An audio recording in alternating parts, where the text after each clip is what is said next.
gue mau pertanyaannya yang lebih berani lagi, Cie. Kan ada 4 tahun kalau dari cerita lu, gue kira-kira dari lu lulus kuliah sampai jadi Teresa Learns. Kan lu kan udah ambisius, udah ini. Kalau sekarang lu ambisius, gue jamin ini semua orang yang nonton ini bilangnya keren banget nih orang. Tapi di 4 tahun itu, waktu lu bilang tadi I'm a nobody, gue cobain apa-apa gagal. Pasti kan nggak semudah itu. Boleh cerita gak tuh momen-momen itu? Ada nggak orang yang mungkin meremehkan lu? Ada gak orang-orang yang ini lu? Karena mungkin most of them sekarang mungkin ada di fase itu. Betul. Gitu. Betul. Ada banget, iya. Kayak contohnya nih, gak usah jauh-jauh, pas gue kerja, gue sempat kerja 2 tahun juga di Jakarta untuk 2 perusahaan yang berbeda. Tapi gue sempat masuk incubation program namanya Antler. Itu kayak buat teman-teman yang nggak tahu, kayak buat orang-orang yang memang mau bikin startup sendiri, tapi mereka digabungin dulu buat ngikutin kursus selama 3 bulan. Nanti ujung-ujungnya kalau mereka punya bisnis, ide bisnis, itu nanti akan di-funding. Dan mereka akan ngejalanin bisnisnya itu. Nah, gue masuk ke situ tanpa gue punya ide, tapi gue cuma tahu kayaknya gue akan benefit dari program ini gitu loh. Gue akan ketemu orang-orang yang seambisius, gue akan ketemu juga mungkin partner gue yang nanti bisa ngejalanin bisnis yang bareng-bareng ini, dan gue akan belajar yang gue nggak akan pelajarin ketika gue kerja sama orang. Nah, pas gue apply, gue tuh nanya ke bos gue gitu, misi Pak, gitu, saya tuh mau apply loh ke sini, can I get your blessing gitu loh. Gue udah resign posisinya dan udah ngasih tahu kalau misalnya gue akan ke program ini. Tapi gue tetap minta izin gitu loh, walaupun baru setahun di sini, tapi gue minta izin mau kesini-sini. Ada advice gak? Karena lu kan udah pernah bikin usaha nih dan udah di back juga dan di invest juga sama orang. Tapi dia pun bilangnya kayak bikin usaha tuh nggak susah loh, nggak mudah loh gitu. Dia bilang kayak dulu tuh gue stres banget, gue nyobain banyak hal segala macam dan nggak mudah. Dan lu akan gagal, lu pasti akan gagal gitu loh. Which is a good advice dong, memang advice yang bagus. Tapi ya itu criticism yang memang akan selalu didapatkan ketika lu mau mencoba sesuatu hal baru. Dan itu adalah form of criticism yang gue dapetin. Bahkan bos gue sendiri aja bilang kalau lu akan gagal gitu. Kalau lu keluar dari company ini, kayak lo akan susah sendiri gitu loh intinya. Jadi ada aja gitu loh, ketika kita mau coba sesuatu, kita mau bikin bisnis juga, kita juga di doubt sama orang lain gitu, kita diragukan sama orang lain. Kalau dari segi konten, sebenarnya gue udah dari awal block out the noise. Gue nggak tahu, mungkin ada temen yang ngomongin di belakang, ada keluarga juga yang ngomongin di belakang, I don't know, semoga enggak. Tapi itulah alasan kenapa gue bikin Instagram yang baru gitu loh, khusus buat konten. Karena gue tahu kalau misalnya kita bikin Instagram dan teman-teman kita ngejudge, agak down ya biasanya kan. Mungkin mereka nggak nge-like, mereka nggak support, mereka nggak share, dan mereka mungkin bukan audience kita. Jadi gue bikin Instagram baru gitu. Kalau misalnya yang ngeremehin ya netizen ya biasa ya, kadang ada yang kayak aduh ini mah datanya nggak bener, ini mah udah telat kak beritanya dan lain-lain. Itu sampai sekarang mah masih ada juga gitu. Tapi gimana caranya kita block out the noise aja sih, karena apapun hal berani yang kita lakukan itu tuh belum tentu orang lain yang komen-komen itu tuh berani ngelakuin juga gitu loh. Dan itu tuh banyak terjadi, orang tuh kayak saking nggak beraninya, mereka tuh cuman berani jadi finger warrior, cuman berani komen, berani julid, berani nyinyir gitu loh. Tapi mereka sendiri tuh nggak punya courage atau nggak punya keberanian buat keluar dari comfort zone mereka dan make something of their own gitu. Jadi dari awal sih gue udah tentuin kalau lu mau ngomong apa terserah, karena nanti yang akan nikmatin hasilnya itu gue, bukan lu gitu loh. Jadi gue nggak harus terpengaruh gitu. Since when punya pemikiran gitu? Karena nggak semua orang terlahir langsung begitu, atau bahkan lingkungannya tidak mengizinkan dia untuk berpikir seperti itu. Nah, itu sejak kapan? Apa karena good parenting kah? Atau karena circle yang bagus kah? Atau karena apa? Sebenarnya lebih kayak ke sifat pribadi yang bersikap bodoh amat. Lu udah dari dulu kayak ya udah bodo amat gue mau ngapain gitu. Kayaknya gue terkenal kayak gitu sih di friend group gue juga, kayak dulu pas kuliah gue kayak gini, gue aneh sendiri, ya udah bodo amat kalau lo mau komen gitu loh. Akan selalu ada, gue selalu kayak gitu mindsetnya. Mungkin itu bawaan juga kali ya, atau gue sih lebih mikirnya kalau lo mau mikir kayak gitu, kalau itu nggak impact dan leave a big impact on me, hanya kayak mess up with my mind, cuman kayak ngotorin kepala gue gitu loh dengan omongan-omongan lo, berarti it's not my problem gitu loh. Itu nggak harusnya nggak gue masukin hati gitu. Jadi sebenarnya dari dulu udah kayak bodo amat sih. Masalahnya tuh kalau misalnya kita terpengaruh sama omongan orang, yang rugi tuh kita, bukan mereka gitu loh. Mereka mah ngomongin orang, ngomongin apa, ya mereka nggak rugi. Mereka cuman ngelakuin itu karena mereka tuh nyari kesalahan dan apa ya, karena mereka insecure juga gitu loh. Mereka nggak bisa ngelakuin hal sehebat kita gitu. Dan mereka juga lupa abis ngetik. Habis ngatain dia juga, habis ngatain kita, mereka juga pusing sama masalah mereka sendiri. Kecuali viral. Nanti klarifikasi gitu. Iya. Mereka juga. Gue agak mirip sama lu dalam part itu ya. Ada lagi nih yang. Ada yang advice. Ada, nanti kita baca. Gue nanya dulu. Gue juga kayak begitu. Tapi nggak mungkin orang bisa seperti itu tanpa ada, gue bilangnya adalah the accountable confidant, accountable circle, yang lu tahu di luar ngatain lu semua, gue tahu they are my day zero gitu. Nah itu siapa? Kan nggak mungkin nggak ada, ya dong. Nah minum dulu. Ada. Seru juga nih ngomongin kayak gini. Oke, ada pastinya. Itu bukan temen gue.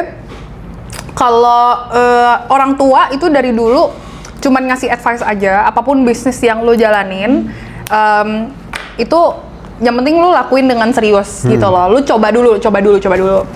Tapi I have accountability confident. Pasangan. Pasangan, tapi gue nggak bisa spill karena orangnya nggak mau di spill. Padahal gue selalu mau spill.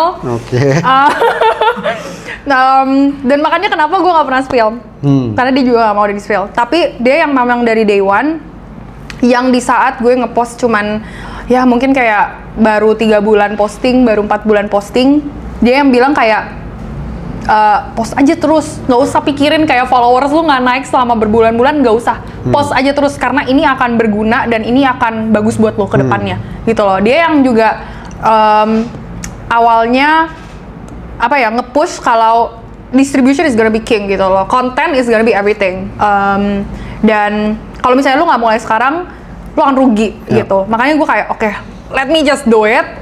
Dia yang jadi accountability partner, tapi bukan yang dia lu harus post dong tiap hari, lu udah post belum, nggak juga, karena dia lebih kayak lu jangan nyerah, lu jangan sampai down, jangan kayak gara-gara followers count, gara-gara konten lu nggak naik, lu berhenti, karena kalau lu berhenti, lu akan lebih rugi daripada kalau misalnya lu nggak nyoba sampai ujung gitu loh.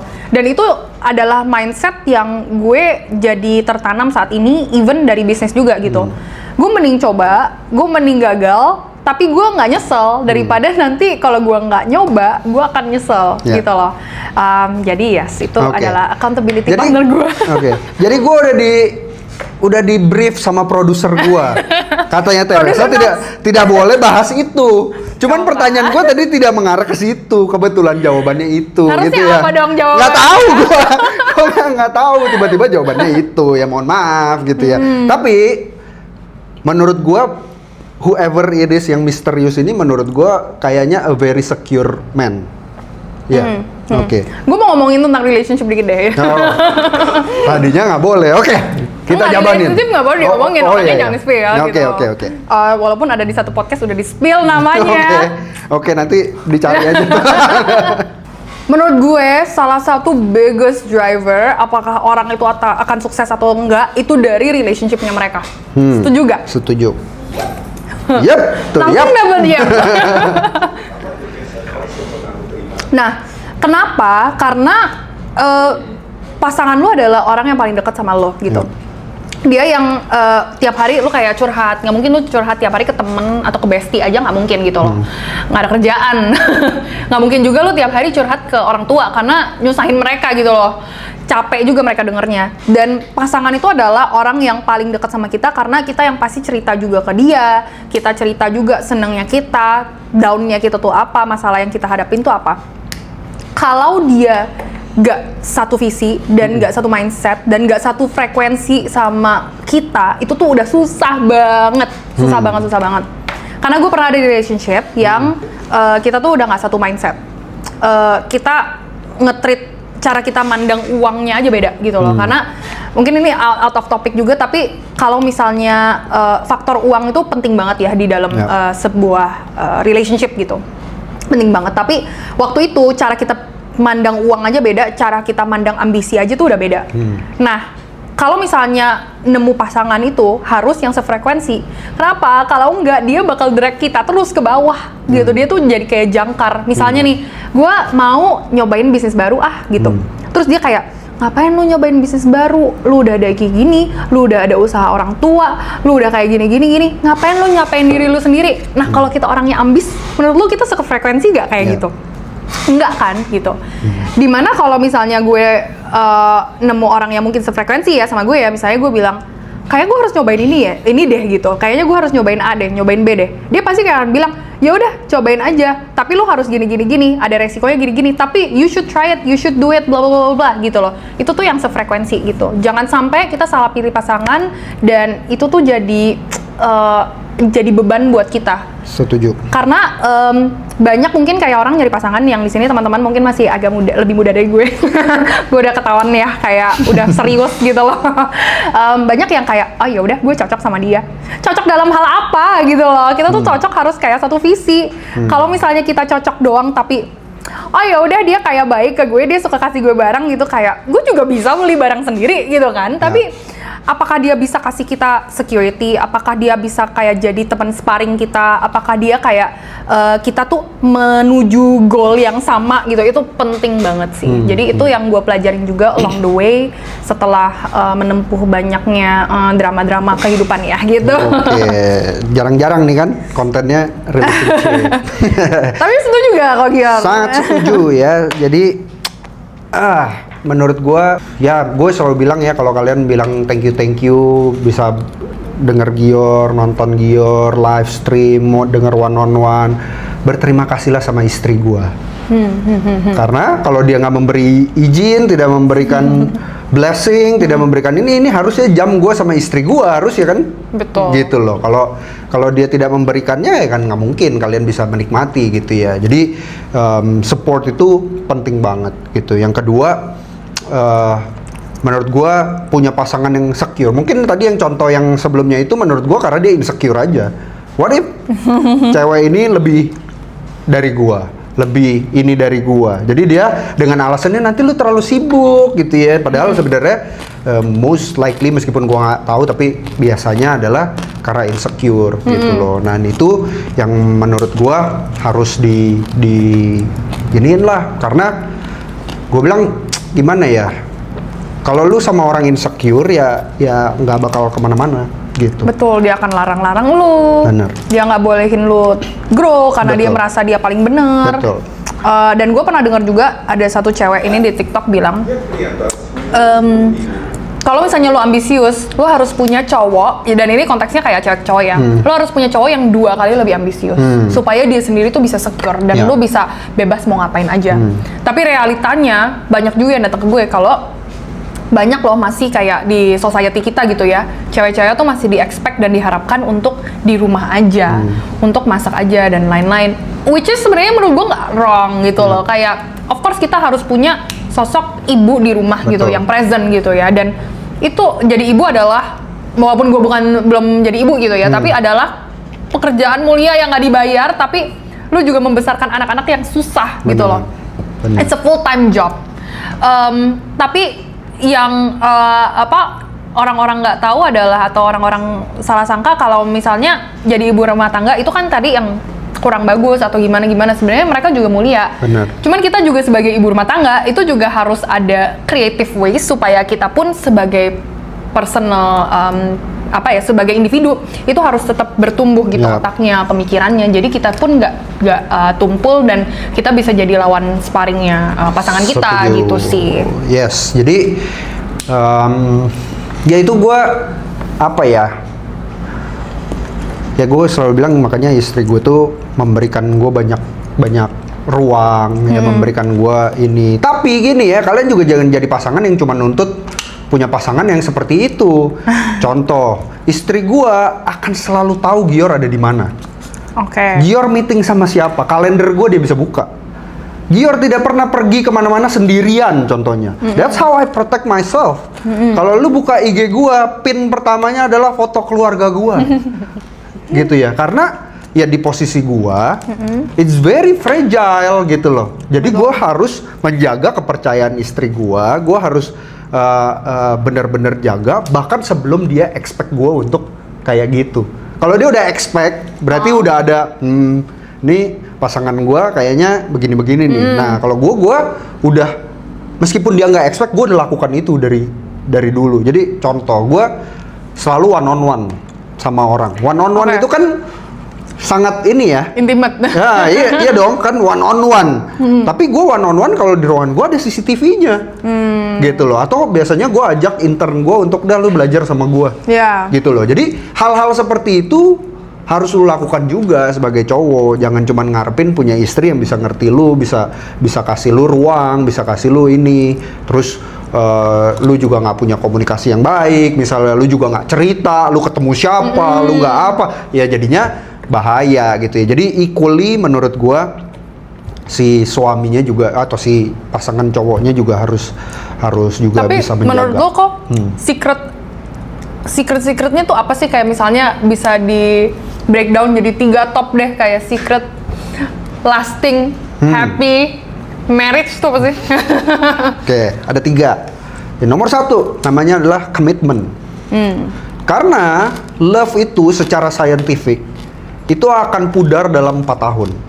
Jadi kalau lu pertama kali jatuh cinta, there's butterfly in your stomach, itu akan hilang. Betul. Karena itu hormonal. Ya, itu akan hilang dan nanti itu akan berganti dengan komitmen. Nah, komitmen ini ada 9 macam hal. Gue pernah bahas sebenarnya di stream gue. Cek boleh, di stream ya. Ya, boleh juga nanti gue bisa share ke Teresa kalau waktunya cukup gitu ya. Nah, intinya pertama komitmen.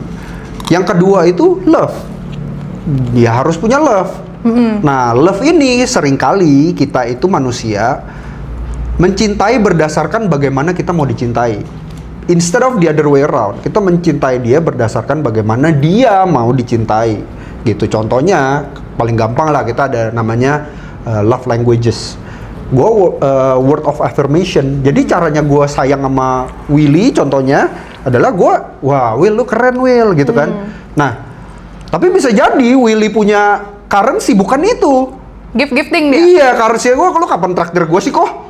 Gitu loh, bisa jadi gitu kan. Gitu loh, jadi kita harus juga mau mengerti orang lain punya ini. Jadi commitment, love. Yang nomor 3 adalah fun. Gitu, I think harus ada fun-nya. Nah, fun ini setiap orang punya degree yang berbeda-beda. Ada yang funnya mungkin harus keluar negeri setahun sekali. Ada yang funnya very simple. Kalau gue sama istri gue, kita drive thru McD makan es krim. Best banget. Fun gitu for us gitu loh. Atau ya udah kita nonton ini itu fun gitu. Jadi harus ada itu. Tiga itu yang harus lu mengerti. Nah, oke, gue dive sedikit ke komitmen ini. Komitmen ini karena ini penting banget karena orang in your case tadi, you bilangnya adalah sebenarnya satu kata yang gue selalu simpulkan namanya sepadan. Sepadan ini belum tentu sama. Sepadan ini kayak sendok sama garpu. Dia sepadan tapi dia nggak sama gitu ya. Yang satu nusuk, yang satu nyerok gitu kan. Tapi dia ini equal. Nah, si sepadan sama sepadan ini bukan separuh dan separuh. Ya. Tapi ini adalah si utuh dan si utuh.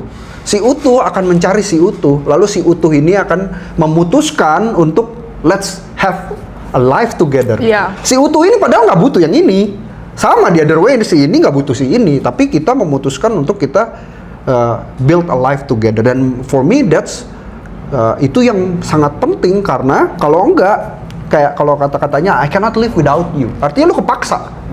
Gitu loh. Kayak lu kepaksa sama gua gitu. Tapi kalau bentuknya adalah gua sebenarnya nggak butuh tapi I choose you.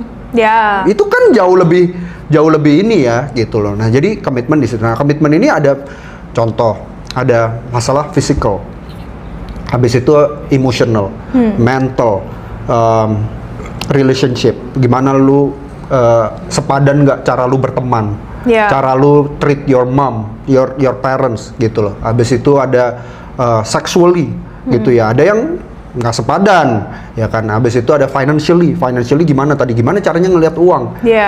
Yang satu ngelihat uang sebagai segala-galanya, yang satu enggak. Itu gue sering banget lihat yang kayak begitu. Habis itu vocationally gimana, misalnya Teresa tadi bilang, gue tuh secara vocation gue itu ingin banget sampai 100 tahun gue tetap mau ini. Tapi yang pasangannya ya boleh nggak sih nggak gitu gitu kayak gue pengen chill aja boleh nggak sih gitu. Itu juga akan ini. Nah, kesepadanan ini bukan berarti adalah harus sama, tapi semakin agak renggang, semakin banyak PR-nya aja yang harus Bener. adjust, jadi kayak gitu. mendingan kalau misalnya kita tuh udah utuh, terus kita ketemu sama satu orang utuh lagi, ya udah kita kayak decide kita akan jalan bareng. Benar, dan kita gitu. kompatibel kan yang agak nggak mungkin, karena nggak mungkin dua orang dengan latar belakang yang sama sekali, itu kan nggak mungkin gitu. Atau contoh spiritually, kalau di Indonesia kan agamanya sama boleh, beda boleh nggak kok? Login, harus ya, login. gitu kan harus login. Kalau menurut gue bahkan spiritually itu bukan masalah agama saja. Contoh, mungkin orang kayak gue very logic. Kalau gue gagal, gue bilangnya adalah mungkin karena gue nggak melakukan A, B, C, D, E. Kalau gue punya pasangan yang bilang, ya lu gagal kemarin soalnya lu berantem sama nyokap lu sih. Itu kan world view yang berbeda kan gitu loh. Kepercayaannya beda. Kepercayaannya berbeda gitu loh. Nah, jadi hal-hal seperti itu tuh harus diomongin sebelum lu memutuskan untuk menikah. Jadi gua ini bocoran ya. Gua kenal sama istri gua. Habis itu gua ajak dia pacaran itu 7 hari. Cepet banget. Player. Kagak. Kenapa? Karena di dalam 7 hari itu yang kita omongin semua. Nanti kalau lu punya anak, lu mau punya anaknya kayak gimana? Nanti kalau lu punya duit lebih banyak daripada gua, gimana? Nanti kalau lu punya duit, mau kasih orang tua lu apa enggak? Ini belum pacaran loh. Gitu loh. Tapi ngomongnya udah kayak gitu. Habis itu, akhirnya gue pacaran sama dia, 3 hari kemudian, gue bilang, you know what? I think I'm crazy, but one day I'll marry you. Cepet banget. 10 hari. Cepet banget. Iya, meskipun kita menikahnya 1,5 tahun kemudian gitu ya. Masih cepet banget sih. Tapi ya itu. Nah, kenapa? Alasannya karena gue ngomongin yang itu dulu. Yang susah-susahnya di depan. Susah dulu. Kebanyakan orang kebalik. Kamu suka warna apa? Suka nonton apa? Gitu. Gue bahkan nggak suka, gue nggak tahu warna kesukaannya dia sampai akhirnya gue udah pacaran. Oh, ternyata dia sukanya biru. Baru-baru nih cewek sukanya sampai biru. dimarahin kali. Kalau kasih gue biru, gitu. Kok lu kasih gue pink gitu. Nggak juga sih ya. Cuman maksudnya jadinya justru gue mengenal yang kayak begitu-begitunya belakangan setelah gue tahu. Oke, ini somebody yang gue compatible untuk gue pengen membangun hidup sama dia. Jadi kayaknya lo harus bikin nih kayak 100 list pertanyaan yang harus ditanyakan ke pasangan. Ya sebenarnya jujur aja anak-anak gue yang mau menikah banyak yang kayak gitu. Akhirnya gue bikinin yang 9 itu, gue bilang ini 9 ini lu tanya aja lu bahas itu nggak habis loh. Gitu loh. Karena ngomongin relationship. Gimana? Karena ada banyak yang akhirnya membuat pasangannya di posisi sulit. Kamu lebih pilih teman kamu. Ya kan? Pilih teman kamu atau aku? Padahal dia temenan, contohnya kayak gue temenan itu dari TK. Jadi gue temenan sama temen gue sekarang bisnis partner pas gue itu 28 tahun. Wow. Jadi even cewek yang jadi istri gue aja kenal gue nggak lebih lama daripada itu gitu loh. Jadi dia lebih tahu. Iya, gitu jadi gue bilang dulu sama Feli gitu ya, gue bilang gue cuma mau kasih tahu, they are very important for me. Itulah tadi gue punya accountable partner circle gue. Jadi jangan pernah bikin gue di posisi sulit. Kayak harus milih. Iya gitu loh. Jadi itu gue komunikasikan tuh karena kita ngomongin tuh semuanya itunya gimana gitu loh. Jadi ya itulah ada physically. Ya physically biasanya kan physical attraction, tapi juga physically misalnya ada nggak penyakit-penyakit tertentu. Ya kan kayak misalnya ada yang kemarin thalassemia, ya kan? Kan gimana gitu loh kalau istrinya nggak ready untuk nyaman dengan itu gitu ya. Jadi ya itulah. Jadi ada 9 hal itu. By the way kita baca YEP